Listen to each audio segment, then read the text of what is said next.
SV6 news కు స్వాగతం. ముందుగా హెడ్లైన్స్. పార్టీలో పదవులు ఆశ పెట్టకుండా సీనియర్లను సంప్రదించి కొత్త వారిని చేర్చుకోవాలని కంటోన్మెంట్ నియోజకవర్గం 5వ వార్డు కాంగ్రెస్ పార్టీ సీనియర్ నాయకులు గజ్వేల్ భరత్ అన్నారు. ఆయన నివాసం వద్ద మాట్లాడుతూ మైనంపల్లి 5వ వార్డులోని వాసవినగర్ కాలనీకి విచ్చేసిన తేలుకుంట సతీష్ గుప్తా పార్టీలో చేరే సందర్భంలో అతనికి 5వ వార్డు నుంచి బోర్డు సభ్యుడిగా ఇస్తామని ఆశ చూపించి పార్టీలో చేర్చుకుంటామనటం తనకు బాధ కలిగిస్తుందని, ఉన్నతమైన ఆదర్శవంతమైన Malkajgiri parliament Congress party in-charge Mainampalli Hanumantharao ఈ విధంగా మాట్లాడటం తమకు బాధ కలిగిస్తుందని అన్నారు. ఆయన పార్టీలో చేర్చుకునేటప్పుడు అతని గుణగణాలు, ప్రవర్తన పరిశీలించాలని, తేలుకుంట సతీష్ గుప్తా ఏ పార్టీలో శాశ్వతంగా ఉండడని, జంపు జిలాని పార్టీ మారతారని, ఆయన ప్యాకేజీ అందకపోతే ఇలాంటి వారిని పార్టీలో తీసుకుంటున్నప్పుడు తమలాంటి వారితో సంప్రదించాలని ఆయన కోరారు. కష్టకాలంలో ఉన్నప్పుడు మేమంతా ఉన్నామని, ఎన్నాళ్లు కాంగ్రెస్ పార్టీని నమ్ముకున్నా పార్టీలోకి తీసుకొచ్చి పదవులు కట్టబెట్టి తమకు దూరం పెట్టడం, ఆ విషయంలో మైనంపల్లి హనుమంతరావు పునరాలోచించాలని ఆయన విజ్ఞప్తి చేశారు.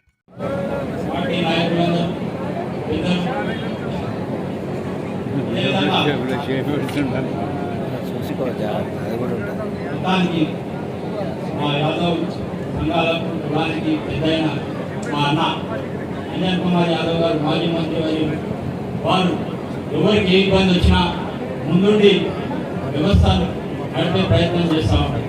సరే, అందులో భాగంగా మా అన్న కొడుకైన అనిల్ కుమార్ యాదవ్ గారు వారికి పార్టీలో ఎన్నో నేను పార్టీ ఏం లేనప్పటి నుంచి ఇదే పార్టీలో ఉన్నాము. ఇప్పుడు వచ్చిన వాళ్ళందరూ పార్టీ మారేసి వీళ్ళు వచ్చారు, కానీ నేను పార్టీ మారే ఆలోచన నాకు ఇప్పుడు కూడా లేదు. పార్టీ మారాను కూడా. ఇట్లాంటి వాళ్ళు వస్తూనే ఉంటారు, పోతున్నారు. ఈ జంప జిల్లాని కేసులు వస్తూనే ఉంటాయి, పోతూనే ఉంటాయి. ఆ ప్యాకేజ్ కేసులు ఇవన్నీ ప్యాకేజ్ తీసుకొని వచ్చాడు. మళ్ళీ ఎలక్షన్ కాగానే మళ్ళీ ఈ పార్టీలో ఉంటారో తెలియదు. మళ్ళీ ఎలక్షన్ అయిపోగానే కథ మళ్ళీ సామాజిక కార్యకర్తలం అంటారు.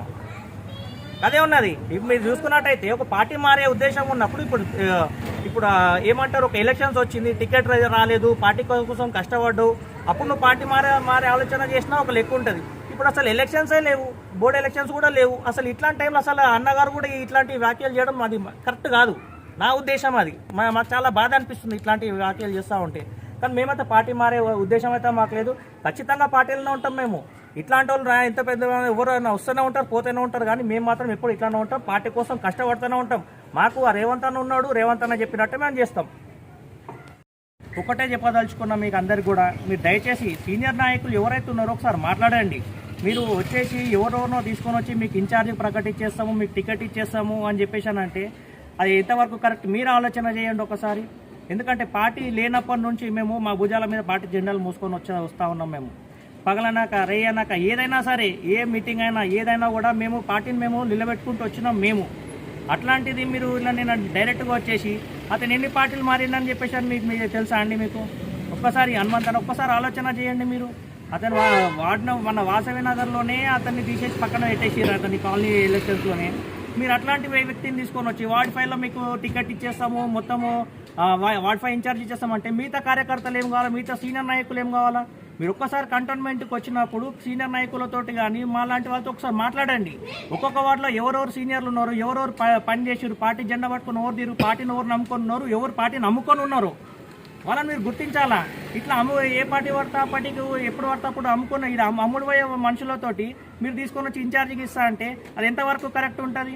రేవంత్ అన్న కూడా మాకు ఒకటే చెప్పింది, పార్టీ జెండా పట్టుకొని ఉన్న వాళ్ళకి మేము ఎప్పుడు అన్యాయం చేయము అని చెప్పింది. మీ పని మీరు చేయండి, మీకు ఏం కావాలో మీకు కావాల్సిన న్యాయం మేము చేస్తామని రేవంత్ అన్న చెప్పిండు.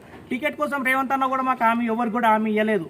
అని ఏమన్నాడు, మీ పని మీరు చేయరు, మీకు వచ్చే టైంలో మీకు అన్నీ ఇస్తామని చెప్పేసి కూడా చెప్పి ఎన్నిసార్లు మేము మాట్లాడినప్పుడు మీరు డైరెక్ట్గా వచ్చేసారు టికెట్ ఇచ్చేస్తామని అంటే మా లాంటి కార్యకర్తలు ఎటు పోవాలా? ఒక్కసారి మీరు ఆలోచన చేయండి. మేము మీకు ఇంత పెద్ద నాయకులు, మేమేంటి దాకా మా పార్టీలో కొంచెం ఇంత సంతోషపడ్డాం.